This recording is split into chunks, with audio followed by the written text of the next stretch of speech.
macallin dugsi oo ay bulshada aad u taqaan ayuu ahaa balse hadda waxa uu doorbiday in baraha bulshada uu ku soo bandhigo qoobka ciyaar iyo heese dib loogu luqeynayo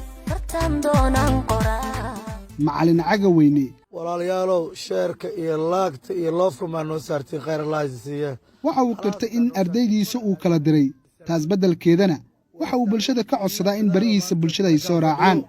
waa u jeedinaa meeshaan joogno laagta iyo sheertana idiga mahayno waraa saxaabay waa macallin dugsigii saddexaad ee isagoo aan gamban heese iska duuba TikTokana ku soo bandhiga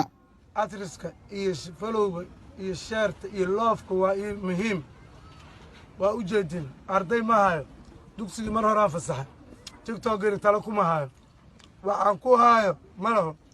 isaga oo madaxa ka dhaawacan ayuu sheegay in nabarkan ay ku dhigeen koox cunsuriyiin ah oo horumarka u diidan Soomaaliya TikTok waxa uu ka noqday goob qof walba uu hibadiisa ku soo bandhigo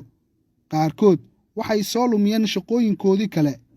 balse waxa ay waayeen in badan oo qaraabadooda ah kuwaas oo ka xumaaday waxyaabaha ay bulshada ku dhex sameynayaan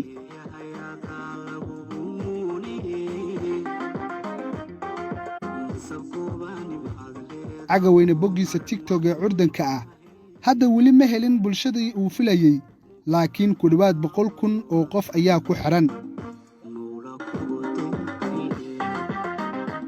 TikTok oo si xawli ah ugu baahay dunida bulshada caalamka waxa uu mar uga dhigan yahay goob maad ay ka helaan inta sida togan u isticmaashay hibada lehna waxa uu u noqday madal ay si sahlan dhaqaale uga sameeyaan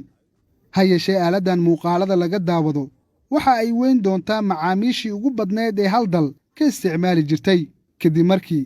dawladda Mareykanka ay ku dhawaaqday in dalkeeda laga xanibi doono TikTok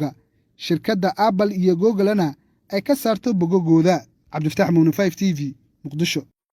adeega dhamays isticmaal xirmada toddobaadlaha ee adeega dhamays oo hel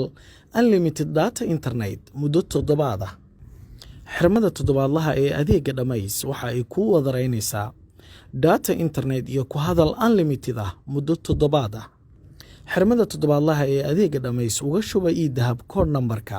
xidig 1 eber 1 4 gees